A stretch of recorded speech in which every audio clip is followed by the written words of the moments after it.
Alors on va écouter maintenant la chronique de Loïc Barchet, comme tous les mois. Loïc Barchet, c'est un jeune cinéaste qui a réalisé un film qui s'appelle Goliath. Il y a deux Loïc dans l'émission. Loïc, on va le retrouver tout de suite après. Mais Loïc Barchet, c'est enregistré. Vous allez l'écouter parce que ça peut vous intéresser, notamment les comédiens autour de cette table, comment on change, comment on interprète, notamment. Je vous poserai la question après, donc vous pouvez du coup réfléchir pendant la chronique. Mais et surtout écouter ce qu'il va dire. Comment, en tant que cinéaste, mais aussi en tant que comédien, on exprime le changement d'un personnage. Voilà. Et il prend un exemple, mais aussi il cite un autre exemple. L'exemple principal étant African Queen. Loïc Barchet.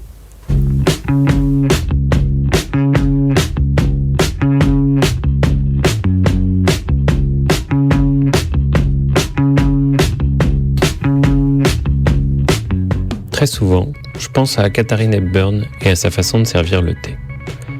À chaque fois que je suis en train de travailler à l'écriture d'un film, il y a toujours un moment où je me dis « Ah voilà, là, il va falloir que le personnage change ». À chaque nouveau projet, c'est pareil. Je me rends compte qu'un des grands défis du cinéma de fiction, c'est de montrer un personnage qui change. Et à chaque fois, ça me semble être une véritable montagne d'arriver à faire ça. Comment est-ce qu'on fait pour montrer un personnage qui devient un peu différent ? Comment ça se passe quand on change ? C'est quoi les signes du changement ? La solution la plus répandue, je crois, c'est de ne pas montrer le changement en train de se faire. C'est-à-dire que le changement des personnages se fait dans l'interstice entre les plans. Par exemple, un personnage est comme ça à tel moment, et quelques séquences plus tard, il est autrement. Le changement s'est fait entre les deux, mais on ne sait pas où exactement. On ne montre pas le changement à l'œuvre, on n'en montre que le résultat. Prenons la découverte du sentiment amoureux, par exemple. Ça, c'est un changement dont le cinéma a plutôt pas mal parlé. Comment est-ce qu'on fait pour montrer ça ? Dans toute l'histoire du cinéma, la révélation amoureuse que je préfère, c'est celle dans Monsieur Smith au Sénat de Frank Capra, où à la fin du film, Jean Arthur fait passer à James Stewart le gros livre de la Constitution des États-Unis. Sur la première page du livre, elle a écrit « Diz », c'est leur copain, Diz pense que je suis amoureuse de vous. Et là, le pouce de James Stewart cache ce qui est marqué ensuite. Il enlève son pouce et on peut lire « PS, il a raison ». C'est très très beau ça, mais c'est une déclaration d'amour assumée, où le personnage sait qu'il aime, il l'affirme. Le changement a donc eu lieu avant ça. Dans l'Odyssée de l'African Queen de John Huston, il y a aussi la découverte du sentiment amoureux, mais de façon beaucoup plus ténue, moins assumée par le personnage. Le film raconte comment les personnages joués par Katharine Hepburn et Humphrey Bogart se retrouvent dans un petit bateau au fin fond de l'Afrique, et leur mission est de détruire un bateau ennemi qui est situé à l'embouchure d'un fleuve particulièrement dangereux. Or, les personnages sont l'opposé l'un de l'autre. Katharine Hepburn, c'est la bigote, vieille fille qui boit du thé, et Bogart joue un vieux loup de mer solitaire, bourru, qui aime par-dessus tout le gin. Au début, ils se détestent et bien sûr, petit à petit, ils vont commencer à s'aimer. Mais comment on fait pour montrer deux personnages aussi opposés qui se rapprochent ? Eh bien, ça se passe par quelque chose de tout petit et de vraiment très délicat. À un moment, Katharine Hepburn est réveillée avant Humphrey Bogart. Et elle prépare tout avant que Bogart se réveille, notamment le thé. Et tout se joue quand elle sert le thé. Elle prend la théière et elle commence à verser le thé dans une tasse. Mais en versant le thé, elle regarde Bogart qui est encore en train de dormir. Et comme elle ne regarde plus ce qu'elle fait, elle renverse du thé à côté de la tasse. Et voilà. Là, on voit un personnage qui change. Elle, la bigote fanat de thé, en a mis partout à cause du vieux loup de mer. Elle est amoureuse de lui. Alors maintenant, à chaque fois que je travaille sur un projet et que je me dis que la grande chose, ça va être de montrer un personnage qui change, je pense à Katharine Hepburn et à sa façon de servir le thé. Oui, alors on vient d'écouter on vient d'écouter la chronique de Loïc Barchet, donc Salomé, qu'est-ce que t'en penses? Non, c'est pour inverser les voix, mais c'est pas grave, ça va. C'est toi qui vas inverser les voix. Vas-y, Nina, fais ma voix. Tu toujours discuter des trucs. Bah que tu ouais, fais pas. j'ai regardé. En fait, j'avais aussi envie de me fumer une cigarette, donc bon, mais c'est vrai que je suis d'accord. C'est vrai qu'Amand, on travaille beaucoup aussi sur la transformation, mais bon, enfin. Oui, sinon, mais globalement, je suis d'accord. Qu'est-ce qu'on pense d'Amien Bonnard? Oui. C'est une très bonne invitation. Oui, mais oui. Ouais, c'est pour te. Oui. Ouais. Voilà. C'est ça. Bon. Plus sérieusement, Nina Meurice, Oui.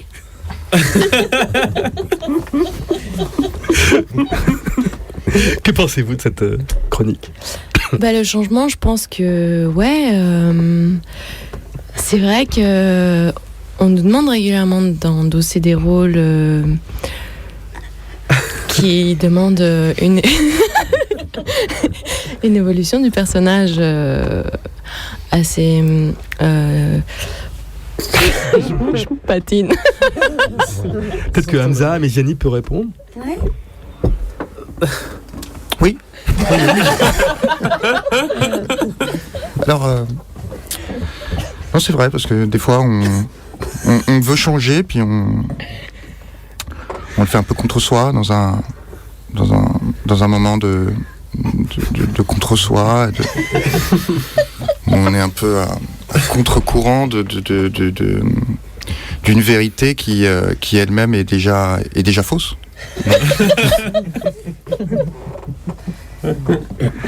Et Alexis, enfin, peut-être, veut témoigner. Oui, bonsoir. C'était Jeanne Moreau. Je suis très mauvais pour les imitations. Je crois que j'ai jamais su faire ça. Mais en tout cas, je suis très content que les auditeurs de... En fait, Damien, t'es un peu le Fanny Ardant au masculin. Enfin, voilà, de mon Autolib, je suis très heureux. Non, bon, on va enchaîner, on va parler des films qui sortent et des séries qui sont sur les écrans avec, on va commencer par Loïc parce que quand même ça fait depuis le mois de mai que tu n'es pas venu dans l'émission, donc un peu de pression quoi. Donc, tu reviens dans une émission complètement folle jusqu'à 21h avec des chroniques très sérieuses. Et donc toi cette semaine tu as vu deux films qui viennent de sortir, c'est Le Parc de Damien Manivelle et le film d'Avichou, Diamond Island, qui est sorti il y a 10 jours. Le 28 décembre, oui. 28 décembre. Et Le Parc qui est sorti mercredi. Ouais. Je précise que Damien et Davy seront nos invités le mois prochain.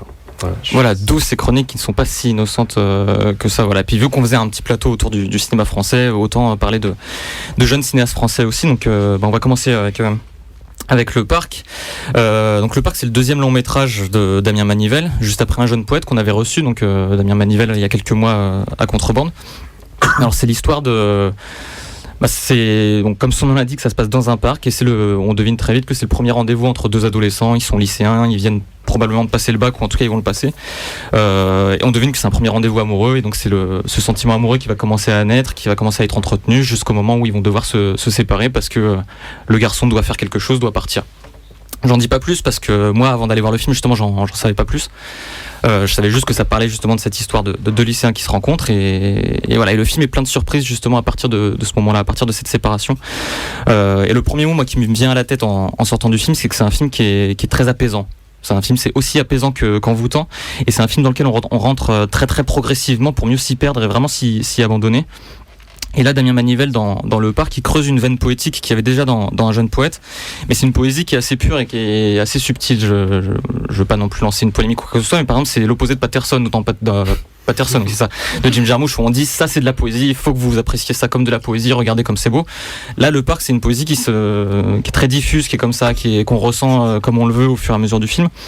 Donc, par l'image ou par l'absurde, Damien Manivelle, il arrive vraiment à toucher à des sentiments profonds et qui sont profondément romantiques, comme la désillusion, la mélancolie, l'abandon, le désespoir.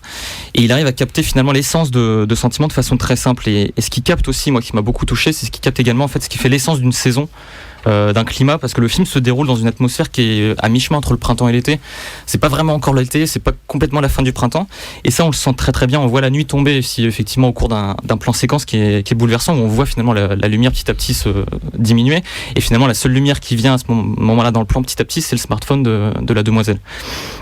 Et bon, après, le climat et les sentiments finalement dans ce film ils sont intimement liés parce que finalement les sentiments semblent être liés à la luminosité des plans. En fait, plus le soleil s'éteint et plus les sentiments s'obscurcissent dans le film. Et voilà, donc ça c'est quelque chose qui est très réussi dans le film. Et puis finalement un grand plaisir vient aussi de voir des nouveaux visages. Voilà, je le dis d'autant plus avec le plateau qu'on a autour de la table. Moi c'est quelque chose qui me plaît énormément d'aller voir des films où je découvre des nouveaux visages. Donc voilà, tout autour de la table finalement c'est des visages que j'ai découverts cette année aussi. Donc je suis très content de parler de ce film devant vous. Et vraiment tous sans exception, hein, tous autour de la table, c'est ça qui est assez marrant. Enfin, donc pour revenir au film Le Parc, moi j'avais trouvé un jeune poète assez maladroit finalement, ça restait encore assez maladroit, ça pêchait par un excès d'humilité et de minimalisme en fait. Je trouvais qu'un jeune poète était intéressant, mais c'est un film qui s'excusait presque d'être là, quoi, qui était peut-être trop gentil, trop minimaliste. Ici on retrouve un peu ses caractéristiques, donc il y a toujours peut-être un peu ses défauts, mais ça semble être davantage assumé. En fait, comme si Damien Manivelle il commençait vraiment à prendre à bras le corps son univers et à véritablement l'installer. Donc je pense que c'est vraiment un cinéaste à suivre dans la poursuite de ses explorations. En fait, c'est des explorations qui sont pas toujours complètement réussies, mais qui sont passionnantes pour moi parce déjà elle creuse une veine vraiment poétique qui est assez rare dans le cinéma français, avec très très peu de moyens, très libre en fait, et c'est un véritable bol d'air frais dans le cinéma actuel, je trouve. Donc voilà, moi qui n'avais pas été très convaincu par un jeune poète, là je suis très content d'être allé voir Le Parc parce que je pense que c'est vraiment un cinéaste à suivre, parce que ça ressemble tout simplement à rien de connu, c'est-à-dire que des rencontres comme ça amoureuses, on en a vu des tas dans le cinéma français et on avait oublié à quel point en fait ça pouvait être aussi simple et aussi touchant, sans vraiment beaucoup d'artifice, même si c'est toujours très très bien cadré. Il y a un vrai sens du cadrage. Là, avec très peu de choses, il crée, avec un cinéma assez simple finalement, il crée quelque chose de très profond. Et voilà, donc je pense Damien Manivelle, quelqu'un à suivre et donc à écouter le mois prochain dans l'émission. Très bien. Tu veux parler de Diamond Island aussi ? On enchaîne avec Diamond Island. Alors, Diamond Island, donc là c'est un deuxième long métrage, comme le premier, comme celui dont je viens de parler, mais cette fois-ci c'est la première fois que Davy Chou, le réalisateur, s'attelle à la fiction, parce que Le Sommeil d'Or était donc son premier long métrage, mais c'est un documentaire qui était basé sur le cinéma cambodgien avant l'arrivée des Khmers rouges, parce qu'apparemment c'est quelque chose qui travaille beaucoup Davy Chou. Ça c'est le cinéma cambodgien finalement qui actuellement existe assez peu de ses propres dires et qui existait avant les Khmers rouges. Donc il y a une espèce d'âgeur du cinéma cambodgien comme ça que lui il a voulu décrire dans ce documentaire. Donc là le film suit Bora, qui est un jeune homme de 18 ans qui est parti de la campagne pour venir travailler sur le chantier de Diamond Island, qui est une espèce de paradis pour riches qui est à la sortie de Phnom Penh et qui est censé incarner le Cambodge du futur. Alors le film se situe dans un entre-deux qui est pas toujours réussi pour moi. C'est un film qui est ni complètement réaliste, ni complètement onirique, mais qui est toujours un peu entre les deux.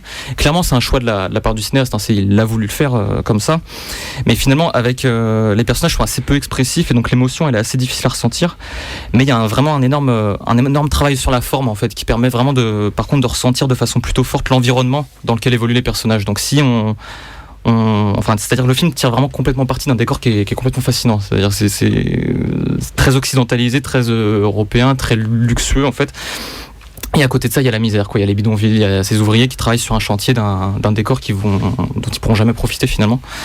Donc esthétiquement, le film finalement, il renvoie beaucoup à Spring Breakers par une image qui est très colorée, qui fait vraiment la part belle au fluo. Ça, on le voit pas mal dans la bande-annonce. Donc ça donne des images vraiment qui sont particulièrement fascinantes. Et si elles sont pas vraiment, elles parviennent pas autant envoûtées que celles du film d'Harmony Korine, au moins, je pense qu'elles permettent de très bien ressentir le contexte écrasant dans lequel évoluent les personnages. Et il y a aussi un travail sur le son qui est extrêmement réussi. Finalement, je trouve parfois, souvent, de moins en moins, je trouve actuellement quand même, mais dans le cinéma français, parce que finalement, on peut considérer ce film-là comme un film français, même s'il se passe au Cambodge, parce qu'il est fait par un franco-cambodgien, c'est fait avec des fonds français, etc. Mais en tout cas, pour parler plus généralement du cinéma français, le travail sur le son, il est assez un peu mis de côté en général, à part chez certains cinéastes. Et là, c'est extrêmement réussi. Par exemple, il y a beaucoup de scènes où dans une discothèque, d'un coup, il y a une discussion entre deux personnages et d'un coup, on n'entend plus du tout la musique autour et on n'entend que la conversation des deux personnages. Et ça va dans le sens de ce que je disais avant, c'est pour faire vraiment comprendre l'environnement et que c'est vrai que c'est une conversation qui est très importante. Et donc, dans ces cas-là, quand une conversation est très importante, on oublie complètement ce qui se passe autour de nous. Et donc, ça, Davy Chou arrive vraiment bien le transmettre.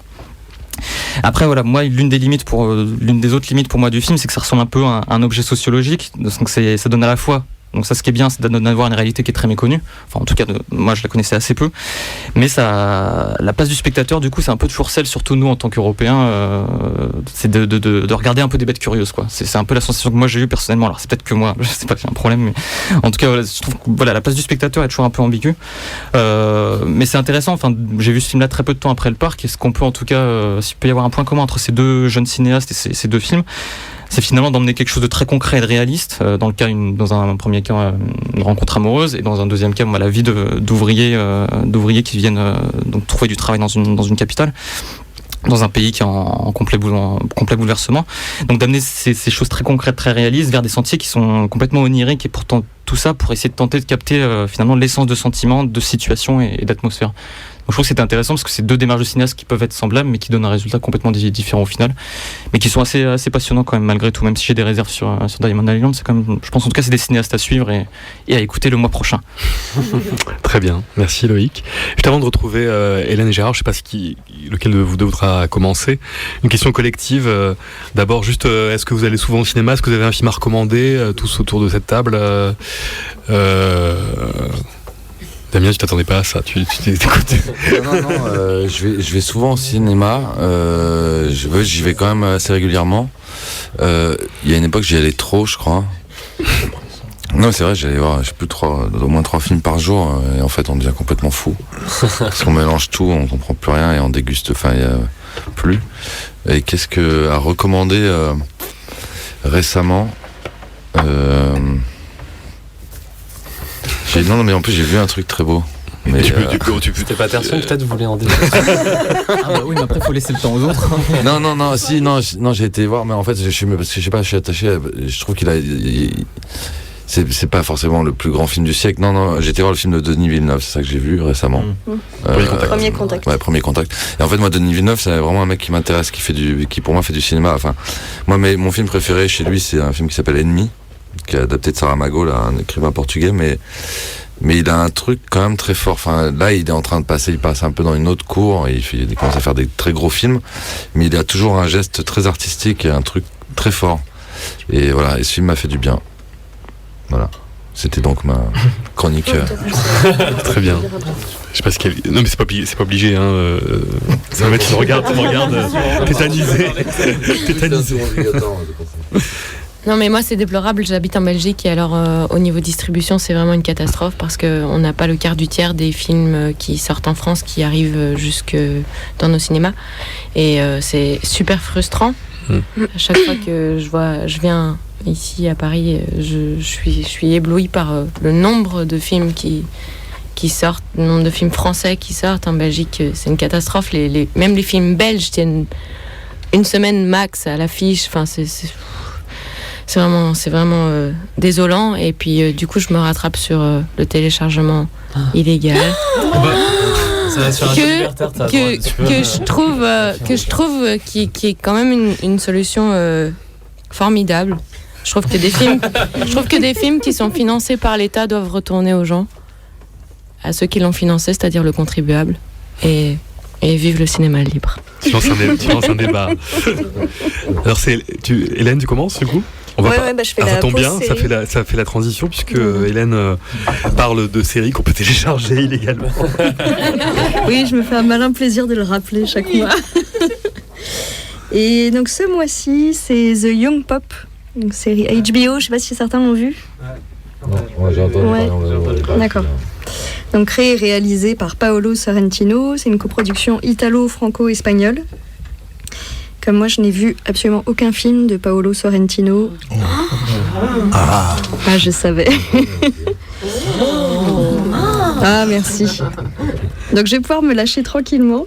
Le pitch, c'est un jeune pape élu parce qu'on pensait que ce serait un pantin manipulable. Se révèle finalement être un pape insaisissable. C'est Loïc qui parlait de Mr. Smith Goes to Washington. Ouais, oui, c'est assez similaire. Loïc qu'on a entendu, Loïc Barchet. Le Loïc Barchet. Voilà, c'est une série qui a été vantée par pas mal de personnes autour de moi. Alors comme je suis quelqu'un d'hyper sérieux, je l'ai regardée et je me suis sérieusement ennuyée. Et comme je suis vraiment sérieuse, j'ai essayé de comprendre pourquoi je m'étais sérieusement ennuyée. Parce que pourtant je me disais que c'était plutôt bien parti, moi, les vaticaneries, les interrogations sur la foi, la papauté, tout ça, les histoires d'intrigues de curie, ça m'intéresse plutôt.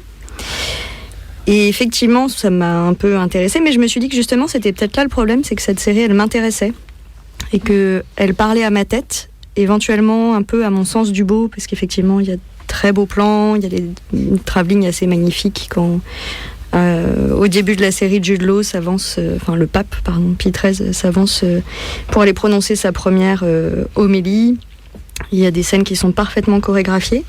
Mais pour moi, le grand problème de cette série, c'est qu'elle ne parle absolument pas à mon cœur. Et ça, c'est franchement dommage. Et puis en fait, c'est aussi une série où on a beaucoup parlé du côté un peu subversif. Mais pour moi, il n'y a pas du tout de surprise. Et surtout, il n'y a pas du tout de subversion dans cette série.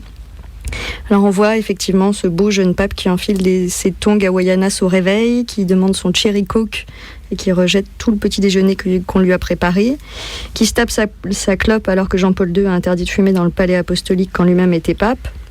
On voit bien sûr un peu les fesses de Jean-Paul II avant qu'il enfile sa soutane. Et puis surtout, il y a ce moment un peu glorieux de vraie fausse homélie qui démarre la série quand Pie XIII commence par être complètement acclamé par tous ceux qui sont venus l'écouter.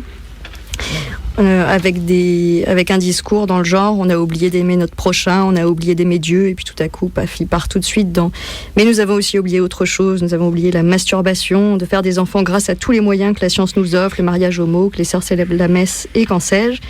Il rajoute bref, on a oublié d'être heureux et le seul chemin du bonheur c'est la liberté, le tout en regardant bien le ciel, histoire qu'on comprenne bien de quoi on parle. Et en fait, pour moi, c'est juste un discours légèrement provoque, avec un Jude Law qui incarne parfaitement la rockstar qu'on veut lui faire incarner. Mais de subversion, j'en vois pas du tout, en fait. Que les papes sont des humains bourrés de contradictions, que cette faculté à prendre la tête d'une institution surpuissante repose sur un trauma originel que l'homme essaye de dépasser coûte que coûte, que l'orgueil guide celui qui doit guider les autres. En fait, je trouve pas que ce soit un propos particulièrement subversif. Il me semble que Hegel en a déjà bien parlé dans La raison dans l'histoire, ça fait un petit bail. Et en fait, ce qui aurait pu être intéressant, c'est qu'on nous la fasse vivre de l'intérieur, qu'on nous la fasse ressentir. Mais dans cette série, pour moi, tout reste à l'état de réflexion. Et donc, je réédite, ça ne touche pas le cœur. Il y a des passages qui sont parfaitement dialogués. Ça, pour le coup, il y a des moments de grands discours qui sont assez beaux et qui sont assez délectables. Notamment avec un Jude Law qui explique les mystères de la communication moderne. C'est de rester justement dans l'ombre plutôt que de se mettre dans la lumière. Et il cite bien sûr toutes les rockstars de son temps. C'est ses mentors, ça c'est plutôt rigolo. Mais ça reste de l'exégèse un peu en permanence. C'est pontifiant, je suis désolée pour les mauvais jeux de mots. Mais voilà, j'avoue que moi ça m'ennuie. Il y a un personnage quand même qui est vraiment plaisant dans cette série, c'est le personnage du cardinal Voiello, qui est incarné par un comédien extraordinaire qui s'appelle Silvio Orlando, qui est vraiment génial. Qui en fait est le personnage de l'arroseur arrosé, c'est le cardinal qui a réussi à faire élire ce pantin. Pardon, je ne sais plus dans quoi il joue. Ouais. Dans Il Divo notamment. Oui, c'est ça, ouais, tout à fait. Dans le crime. Et en fait, c'est le personnage de l'arroseur arrosé, c'est celui qui a réussi à faire élire Jude Law, et puis qui se retrouve pris au piège de ce mec qui va complètement le foutre dehors et qui va régler toutes ces histoires de manigance de curie. Il y a une scène de confession qui, elle, est totalement jouissive au début, où il est là avec son téléphone portable en train de se confesser, mais bon, il a quand même un peu autre chose à faire, il faut qu'il écrive des SMS ou je sais pas quoi. Et il explique gentiment à son confesseur qu'il peut toujours lui raconter ses péchés, mais comme de toute façon c'est que des histoires de haute finance et de diplomatie, il y comprendra rien. Bon, le confesseur insiste quand même un peu, t'as pas un petit truc à me dire? Et donc, en pianotant son portable, il lui raconte quand même qu'il a des pensées impures sur une vieille statue de 25 000 ans qui trône dans le bureau du pape. Donc le confesseur de conclure « Pensée impure et gérontophilie, quelle pénitence je peux bien te donner ?» Et voyez l'autre lui répondre, tout en partant « Eh ben pensez-y, parce que moi je suis pressé. » Voilà. C'est le seul personnage qui est un petit peu vraiment profondément rigolo, je trouve, et puis qui a vraiment une épaisseur. Parce que dans l'épisode 2, j'ai été jusqu'à l'épisode 2, mais j'avoue, moi qui les regarde en entier pour venir vous parler, j'ai pas été plus loin. On sent quand même là qu'il y a un trauma qui peut être intéressant, en tout cas chez ce personnage-là. Parce que le personnage du pape, donc de Pie XIII, lui aussi a un trauma, mais juste pour vous donner un petit peu la dimension de cette écriture qui n'a pas été vraiment jusqu'au bout, son trauma, c'est qu'il est orphelin. Voilà. Mais en fait, il est posé d'une manière très intellectuelle. Et en fait, j'imagine comment les scénaristes, enfin c'est Paolo Sorrentino qui était entouré de quelques scénaristes, je ne sais pas comment s'est fait l'écriture, mais je les vois bien dire comment on fait comprendre cet élément déterminant de l'histoire du pape qui est orphelin. Ah mais ouais, mais on va faire un flashback. Voilà, donc il faut un flashback. Donc ça, on le comprend parfaitement, mais je me dis, si seulement il s'était dit comment faire ressentir aux spectateurs cette faiblesse qui fonde le personnage, peut-être qu'on aurait évité le didactisme qui tue les émotions. Alors, je reconnais une certaine audace visuelle, mais bon, moi je me demande à quoi ça sert. Je reconnais l'intention d'une ambition, mais là aussi je me demande à quoi ça sert. Mais le seul truc que je vois, c'est un faiseur, et c'est ce qui est terriblement difficile quand on est scénariste, à mon sens, c'est toujours d'oublier son intelligence, d'éviter de la mettre en scène, et c'est à mon avis ce que The Young Pop, de ce que j'en ai vu, n'arrive malheureusement jamais à faire. D'accord. Donc à ne pas regarder, Ouais. à mon humble avis. Ouais. Est-ce que vous regardez des séries autour de la table? Ça, oui. Vous les téléchargez illégalement? Ouais. Moi, j'en conseille une super qui sort mardi et Bah qui oui. est légalement regardable en replay et en direct, qui s'appelle Glacé, avec Charles Berling, Loubla Azabal, Pascal Grégory et Julia Piaton. Et Nina Meurice. Et ouais, et c'est génial. Ça se passe à la haute montagne. C'est un thriller vraiment formidable qu'il faut regarder. Il passe sur Canal+, Young Pop. Ouais. Ouais. Mais moi, j'ai pas Sur Canal+. Netflix. Moi, je préfère Oui, télécharger non, mais illégalement. je dis pour les auditeurs, pour les auditeurs, qu'ils sachent. Ouais, ça passe sur Canal+. Oh, J'ai un accent anglais très pour ouais, voilà. Donc non, je regarde ça. Ah, Peaky Blinders, c'est ça? Ouais. Ah, c'est Ouais. génial. Peaky Je Blinders. suis encore au 4e épisode. Donc pas de spoil, merci. Mais, non, je regarde toutes les autres, hein, Game of Thrones, Viking. J'ai une énorme préférence pour Viking que j'aime beaucoup. Ou encore un accent de True Detective. Voilà. J'ai un accent français, mais ouais, True Detective j'aime beaucoup. Voilà. Très bien. On va terminer l'émission avec Gérard. Laine, on bonsoir, commence Gérard. par un petit quiz. Quel est le Oui. film de cinéma où il y a eu déjà un Pie XIII, le pape Pie XIII? C'est un film où on tentait d'assassiner le pape. Et c'est une comédie hollywoodienne. Non, c'est personne. Hollywood ou Bollywood? Hollywood. Un film de Colin Higgins avec Goldie Hawn et Chevy Chase. Non, ben personne l'a vu. non. Il est passé encore récemment sur une chaîne du câble, c'est pour ça que j'y pense, c'est Drôle d'embrouille. Fall Play de Colin Higgins. On voit le pape, il s'appelle Pie Et c'est XIII. Pie XIII. C'est Pie XIII. Voilà, tu vois, comme quoi Sorrentino Voilà, c'est- est pas très original. Voilà. Je fais une petite parenthèse aussi sur la Belgique dont on parlait. Hein. Ça m'amusait d'entendre qu'on pouvait venir de Belgique en France voir des films parce que c'était longtemps le contraire dans les années 60. Les cinéphiles qui étaient passionnés de fantastique, de films d'horreur qu'on ne pouvait pas voir en général en France, qui étaient les distributeurs, les montraient à Bruxelles, en Belgique, et j'en connais beaucoup qui ont fait souvent le voyage en voiture pour aller à Bruxelles pour voir des films. J'en viens à ma question un peu récurrente, parce que j'ai déjà traité cette question, mais je trouve que c'est une dialectique assez subtile finalement. Je m'intéresse beaucoup à ça. Qu'est-ce qui fait qu'on a envie de voir un film ou qu'on n'a pas envie ? Et je crois qu'il y a beaucoup de réponses à ça, mais je vais essayer de prendre quelques exemples dans l'actualité. Moi, par exemple, j'ai pas du tout envie de voir Rogue One.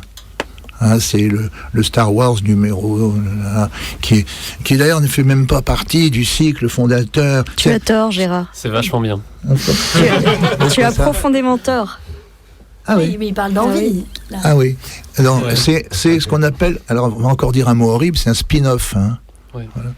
Non, alors moi je dis simplement, je dis pas que c'est bon ou que c'est pas bon. Hein. Et entendez bien ce que je dis. Je dis que j'en ai pas envie. Bon, maintenant pourquoi? Après tout ça, ça serait analysé. Et pourtant il y a Peter Cushing dedans. Qui est mon idole absolue. Mais bon, mais c'est pas lui vraiment. C'est une reconstitution numérique de Peter Cushing. À la limite, un peu de la curiosité de voir ça, mais est-ce que ça vaut le coup quand même de passer 3 heures en comptant Il les... dure 2h07 et oui, ça vaut le coup. En comptant l'aller-retour de chez moi, bien sûr. Bon, donc ça, pas vraiment envie. Pourquoi a-t-on envie? À cause d'un nom de réalisateur. Alors, je vois qu'on en a juste parlé, mais j'avais noté Denis Villeneuve. Denis Villeneuve, vraiment, j'ai vu, je crois, tous ses films, et j'ai vraiment envie de voir ses films. Donc, je suis allé voir Premier Contact. Pas forcément son meilleur, mais enfin, c'est intéressant. J'ai pas regretté d'y être allé. Une actrice, alors, par exemple, là, Primaire. C'est pas encore sorti, mais ça va sortir, je crois que c'est mercredi ou très, très bientôt. Sarah Forestier. Alors là, quand je vois Sarah Forestier, c'est quand même une fille vraiment géniale. J'ai vu la bande-annonce, j'ai vu des extraits de tournage sur des chaînes du câble où on voyait une sorte de making-of, et ça me donne encore plus envie de le voir. Pas tellement le sujet, parce que la fille qui est institutrice, qui est méritante. Ce qui peut donner aussi envie de voir le film, c'est que c'est réalisé par Hélène Angèle, qui avait fait un très très beau film. Hélène Angèle, absolument, oui, tout à fait, c'est elle. Alors, oui, Sarah Forestier, qui était formidable, qui était vraiment la meilleure face à Catherine Deneuve dans le film d'Emmanuel Berco, La tête haute. C'était vraiment bon. C'est pas toujours le cas. Là, j'ai noté souvenir, par exemple, Isabelle Huppert, grande actrice évidemment. Elle est vraiment incontestable. Même s'il y a Isabelle Huppert, est-ce qu'on a vraiment envie d'aller la voir, un rôle d'une chanteuse qui a fait l'Eurovision il y a 20 ans, qui est tombée dans l'oubli, qui va revenir ou pas? Franchement, moi, ça m'intéresse pas. Mais c'est personnel. C'est personnel. C'est pas non plus bon.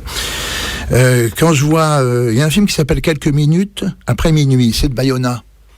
Bayona, il a fait l'orphelinat. Et moi, quand j'ai vu l'orphelinat, j'étais très impressionné. Donc je me dis, tiens, oui, là, je le verrais volontiers. Mais avec le sujet, ne me dit pas grand-chose. Donc j'hésite un petit peu quand même sur celui-là. Par contre, Zhang Yimou, le plus grand dans les Chinois, pour moi. Bon, La Grande Muraille, j'ai vu la bande-annonce du Zhang Yimou. Très spectaculaire, grand spectacle.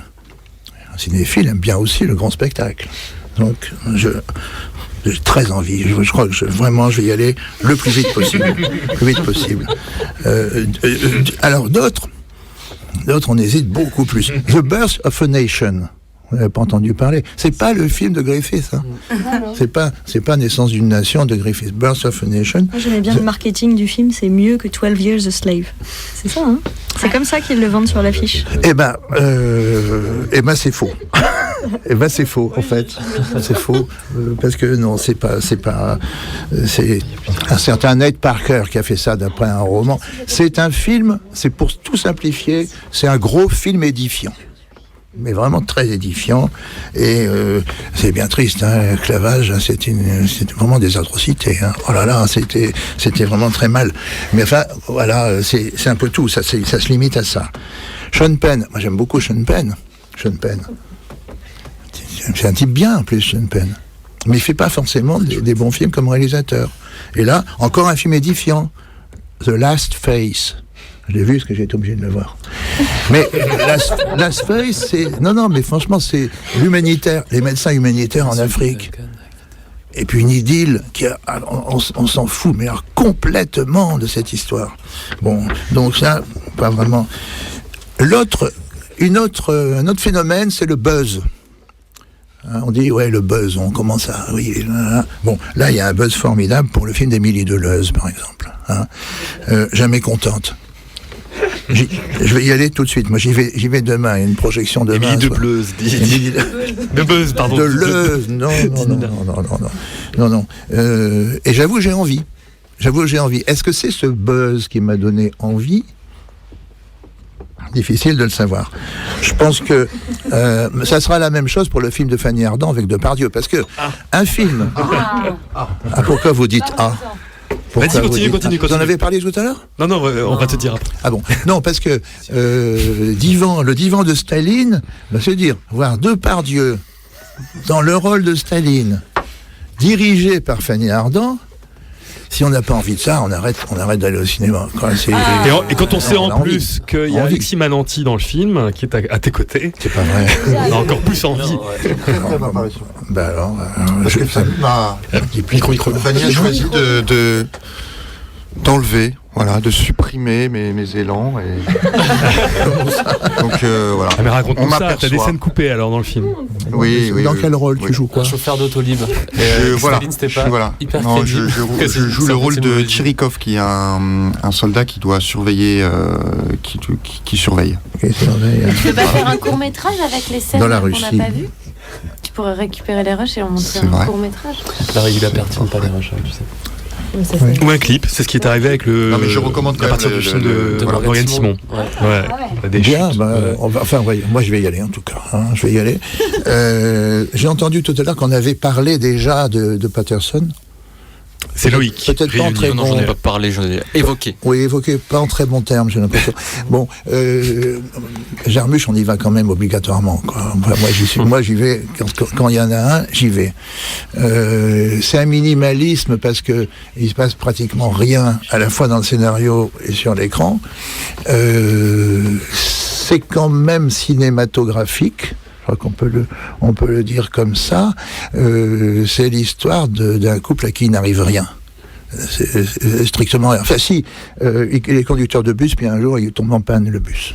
Mais pratiquement tout le reste, tout va bien, ils vivent leur vie dans une petite ville américaine. Il y a une autre petite ville américaine qui est très intéressante, c'est celle de Manchester, Manchester by the Sea.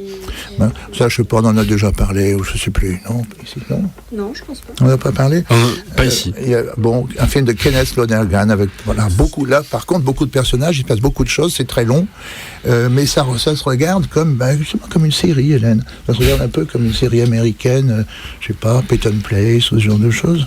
C'est un film de scénariste, c'est peut-être pour ça que tu dis ça. Kenneth Lonergan est scénariste? Lonergan? Oui, d'accord. Bon. Alors là, c'était quoi? Qu'est-ce qui m'a poussé à le voir? Ben là, c'était la critique. Et là, on arrive à l'importance de la critique. Quelle critique as-tu lu? J'en ai lu plusieurs. Je sais pas, j'ai lu celle de Lobs, j'ai dû lire quelque chose dans Télérama, et bon, c'était voilà, il y avait une sorte de consensus quand même autour. Voilà. Et je termine avec Personal Shopper de notre ami Olivier Assayas, et qui n'a pas pu s'empêcher, là je crois que simplement il n'a pas pu s'empêcher de filmer à nouveau Kristen Stewart. Parce que tout le film est un film, comme il y en a de nombreux dans l'histoire du cinéma, où le cinéaste, le metteur en scène se consacre entièrement à une actrice, et il la filme.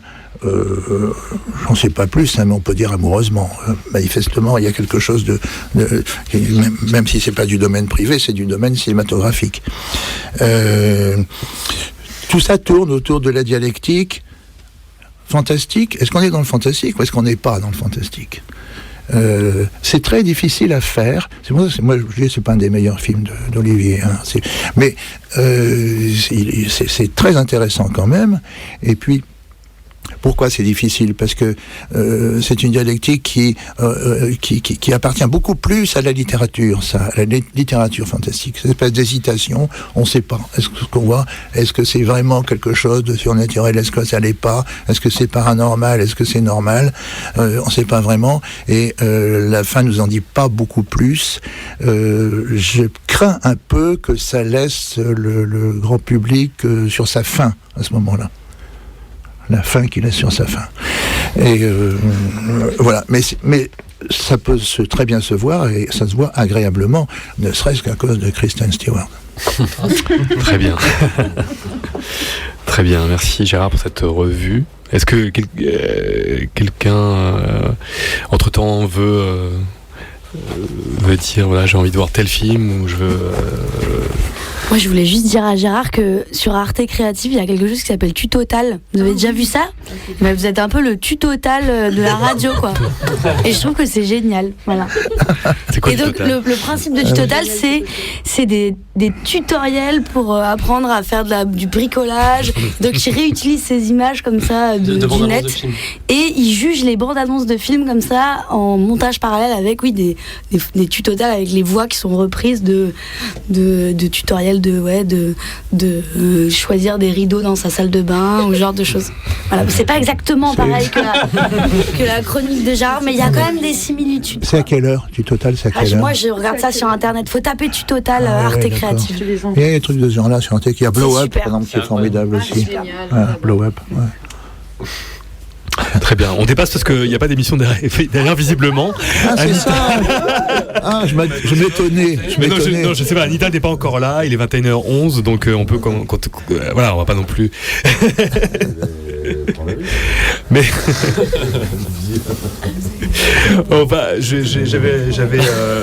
j'avais envie de signaler quand même Damien, parce qu'on n'a pas dit, mais Rester Vertical va sortir en DVD ce mois-ci. C'est sorti. Voilà. C'est sorti le 3. On est le 7, ça y est. C'est ça? C'est ça. Ouais. Ouais. Et ça m'a permis de poser une question aussi à vous deux, Damien Bonnard et Salomé Richard, sur un point commun finalement entre Baden-Baden et Rester Vertical, qui, pour vous-même, ce qui a été d'incarner finalement presque. Vous allez peut-être me dire non, mais c'est quelque part des doubles des cinéastes en fait. Il y a cette idée que, en tout cas, il y a des similitudes, peut-être qui passent dans la direction d'acteur. Je sais pas, c'est une question justement. Pour ce qui est de Rester Vertical, un personnage de cinéaste. Certes, dans le film En panne d'inspiration, etc., mais que tu incarnes, Damien, mais qui pourrait être potentiellement un double d'Alain Guiraudy. Et puis Salomé Richard, avec en plus cette fidélité depuis les courts-métrages de Rachel Lang.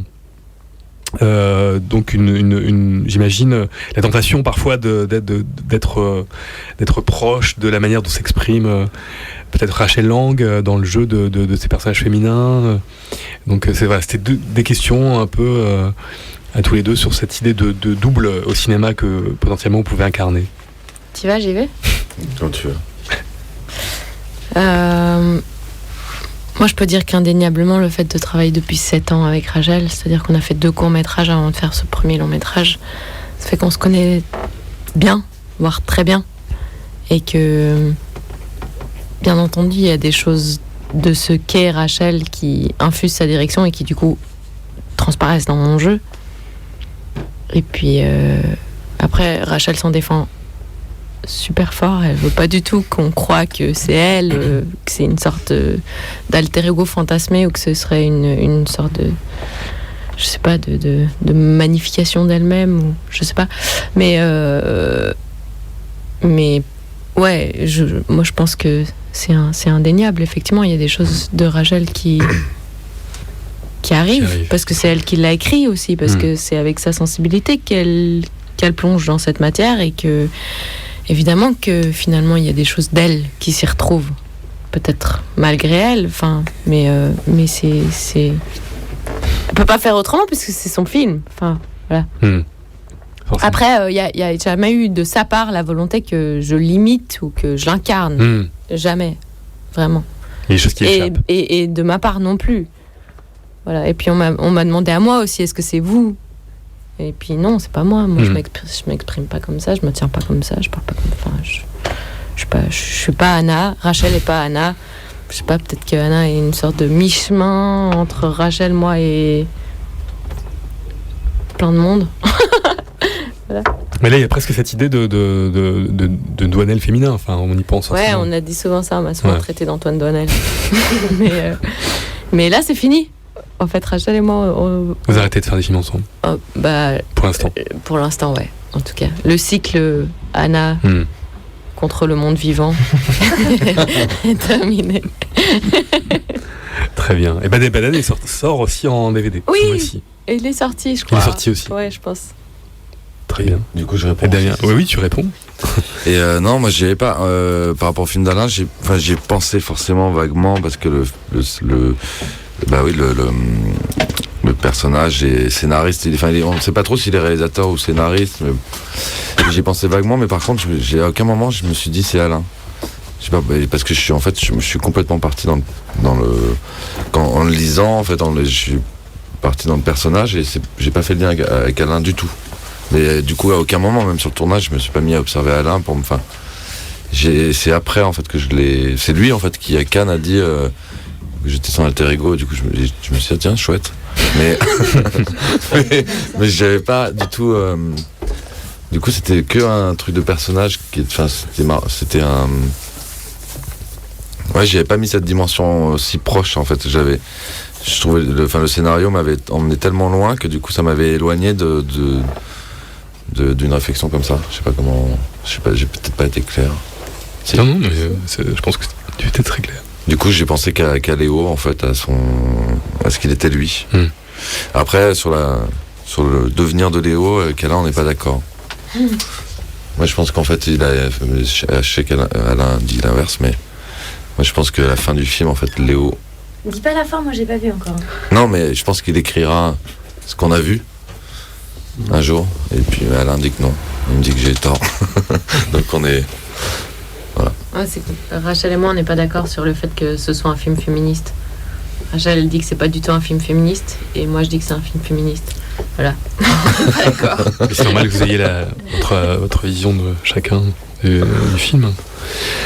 Et un petit mot aussi à Hamza, puisqu'on est un peu on regarde les films avec recul aussi. Et comment toi tu as vécu la mini polémique autour de Nocturama? Comment est-ce que ça, le fait qu'il y a eu des critiques assez violentes dans la presse contre le film, Ouais, qu'est-ce que tu en as pensé? C'était partagé. Après, je fais. Moi, ce qui m'intéresse après, c'est vraiment de voir ce qu'on dit sur le jeu, sur mon personnage. Après, ce qu'il y a autour, c'est sûr, il y aura toujours des avis pour, contre, au centre. Donc, c'est plutôt mon avis qui... Enfin, j'écoute l'avis des personnes qui ont travaillé sur le projet, notamment celui de Bertrand. Donc, après, la question qui revient à chaque fois, enfin, le mot qui revient à chaque fois, c'est... Comment ces jeunes sont arrivés jusqu'à là, comment ça s'est passé, et pourquoi, quelles sont leurs raisons. Les raisons et tout ça. Après, je trouve que c'est une question un peu... Personnellement, je la trouve un peu bête parce que je sais pas, il y a à peu près 10 personnages, 10 rôles, ils sont tous complètement différents, qui viennent de milieux complètement différents aussi. Donc on peut se retrouver dans chaque personnage, en fait, qu'il soit rebeu, qu'il soit blanc, qu'il soit noir, qu'il soit de telle ou telle religion. Donc le pourquoi, en fait, je trouve que c'est un peu bête de se poser cette question. C'est plutôt... C'est comment, en fait. C'est comment ils sont arrivés là et tout, et je trouve que c'est plus intéressant. Et le comment, on le trouve pas forcément dans le film, en fait, on le trouve en essayant de se mettre à la place de ces personnages, ou de voir dans quelle société on vit actuellement. Du coup, je pense que c'est la question qui est plus intéressante et que moi je me pose, en tout cas. Et toi, tu t'es posé des questions par rapport à ton personnage, justement? Ouais. Qu'est-ce que tu t'es dit? Parce qu'il est complètement à part, mon personnage. Ouais. Du coup, moi j'ai adoré jouer le rôle de Yacine. C'était génial, quoi. J'ai des scènes complètement à part par rapport aux autres. Donc, après, mon personnage en soi, c'est une sorte de suiveur. Donc, il prend pas vraiment de décision. Mais il suit, donc voilà. Mon kiff, c'était vraiment de lire le rôle dans le scénario et d'interpréter après petit à petit. Donc de suivre ce que Bertrand dit, mais après, c'est sûr que j'ai un avis aussi personnel. Voilà. Un mot aussi pour terminer avec Nina et aussi avec Alexis sur 2 films, sur Une vie et sur Voir du pays, parce qu'on n'a pas suffisamment évoqué. On va terminer avec ça, mais sur pareil, vos personnages respectifs qui sont des personnages secondaires, mais qui constituent aussi des aventures l'un et l'autre dans des registres très différents, puisque Une vie, donc c'est Maupassant, et c'est le film en costume, et c'est un personnage en gros c'est la bonne de Judith Chemla, du personnage de Judith Chemla dans le film. Comment toi tu t'es emparé de ce personnage qui a une caractéristique, c'est par rapport à ce que disait Loïc dans sa chronique tout à l'heure sur le passage du temps et le changement d'un personnage. Comment toi tu t'es emparé de ça? Alors ce film c'est vraiment particulier, c'est vraiment une expérience unique dans le sens où je suis arrivée 10 jours après, j'ai remplacé une comédienne que j'avais pas le droit de travailler. C'était vraiment une demande de Stéphane, ni de lire le scénario, ni de travailler le personnage, ni de savoir ce qui allait se passer. Donc du coup c'était de l'improvisation 19e, et que c'était assez bizarre. Sur le langage, il y avait une prof de français qui faisait quand même assez attention, mais moi aussi, de par je fais la bonne, donc je devais pas non plus être dans un langage soutenu, donc il y avait quand même vraiment une demande de lâcher prise, et que c'est le premier film que je fais où je suis larguée du début à la fin, mais vraiment et c'était presque ça le challenge, c'était d'accepter d'être complètement perdue, et Stéphane il cherche ça vraiment, si on sait, il nous perd tout de suite. Donc on faisait des prises pendant 20 minutes, on faisait des longues plans séquences, on a pleuré beaucoup, et c'était lui faire suffisamment confiance pour se dire qu'il allait garder et trouver le personnage avec cette espèce de spontanéité là. Mais c'est arrivé, par exemple la scène de viol, il m'a dit le matin, donc tu te fais... Enfin, en plus, le bouquin de Une vie, je l'avais vraiment pas tellement en tête. Et il m'a dit, donc tu sais, tu te fais violer à un moment. Je lui dis, ah bon? Bah oui. Est-ce que tu sais, t'as eu un enfant? Je lui dis, mais tu as eu un enfant par Julien. Je lui dis, mais j'ai eu un enfant, mais quand? Bah hier, la scène qu'on a fait, par exemple, t'étais enceinte. Ah bon? Ah ouais, d'accord, ok. Donc là, tu vas raconter toute la scène de viol. En gros, ça s'est passé comme ça. Bon, voilà, t'as pas envie de le dire. Et c'était très... En même temps, c'est assez génial, du coup, de pas du tout avoir la place à intellectualiser et à vraiment être dans un truc de moment présent, quoi. Vraiment, on n'a pas tellement le choix d'être dans le moment présent. Et aussi d'accepter d'être... de pas vouloir maîtriser, quoi. Quand on parlait de créer un personnage, et moi j'aime beaucoup ça, justement, travailler, connaître les enjeux, avoir un corps qui est très précis et tout. Là, c'était l'inverse de ça. Et je le remercierai vraiment, je le remercie vraiment beaucoup, parce que je trouve ça arrive pas souvent, et il a vraiment su prendre les bonnes choses, je crois. Je suis très heureuse de m'être laissée emporter à ce point-là dans ce film.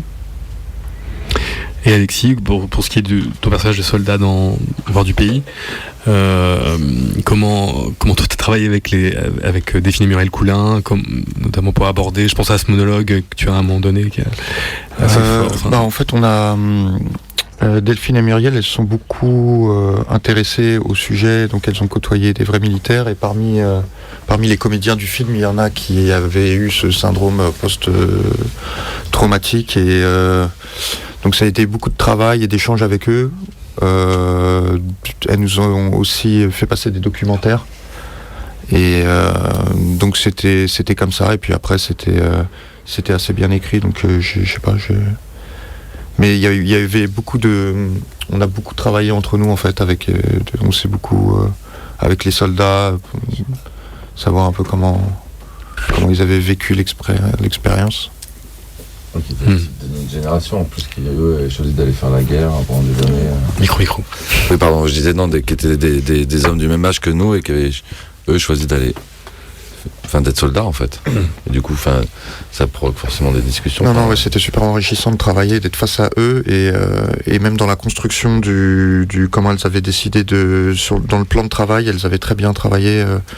Le choix des scènes à faire passer, notamment ce monologue qui est une des premières scènes qu'on a joué, et j'étais face à une vingtaine de vrais militaires, donc c'est sûr que quand on est dans ce contexte, on peut, et qu'on les regarde et qu'on raconte leur histoire et qu'on le joue, ça te force à être forcément un peu plus honnête, parce que tu sais qu'ils te laissent pas le choix, et t'es en train de parler un peu de ce qu'ils ont vécu, donc voilà. Excuse-moi, en quoi tu dis que c'était un choix pour les réalisatrices de commencer par ce monologue-là? De commencer, par ça. Ouais. Elles ont choisi pour te mettre dans un inconfort. Ouais, parce que elle est superbe cette scène, mais c'est étonnant que tu l'aies fait. Ouais, elles ont choisi à froid, quoi. Ouais. Elles trouvaient que c'était une bonne idée pour le groupe qu'on se confronte chacun de tous, qu'on passe tous les uns après les autres, et qu'on s'écoute comme ça. Et je crois que ça a beaucoup aidé pour le jeu, quoi. D'accord. Donc voilà, les auditeurs peuvent voir le film aussi. Il existe en DVD maintenant aussi, je crois. Il est sorti. Oui, il y a pas longtemps. Ouais. Voir du pays, voilà, qui était présenté notamment au Festival de Cannes, certains regards cette année, en 2016. Voilà, on va terminer quand même l'émission. On va vous relâcher. Il n'y a plus de vin. Pardon, le CSA. On n'a pas bu de vin. Merci en tout cas à tous. Je ne sais pas si vous voulez faire un petit mot de la fin, ou si vous voulez faire un jingle contrebande, Radio Libertaire, ça vous pouvez aussi. Vous pouvez faire tout ce que vous voulez. J'ai demandé à Julien on va terminer en fait l'émission par, s'il la trouve, par une interprétation pirate de My Way par Hamza Mediani avec la voix de Nina Simone. C'est quand même assez rarissime, et donc je préviens les auditeurs, ça ne passera qu'une fois. J'ai demandé à des hackers de pirater son ordinateur quand il s'entraînait chez lui. Donc on écoutera sur une clé USB. Alexis, c'est à toi de faire le jingle, c'est ton émission préférée. Oui, c'est vrai. Oui, c'est vrai. Chers auditeurs,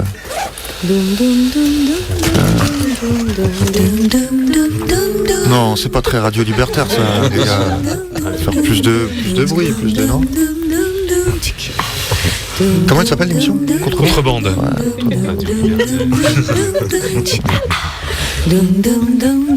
Radio Liberté.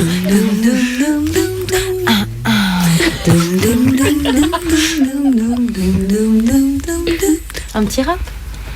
Non. Un rap en roumain. Bah oui, ton rap en roumain, tu nous as promis. Ça j'arrête. T'arrêtes le rap? J'arrête tout. Mais bonne année surtout à tous. Ouais, bonne Oui. année, Bonne tout le monde. année. Et Cette la phrase santé. valise, Et bah la oui. santé.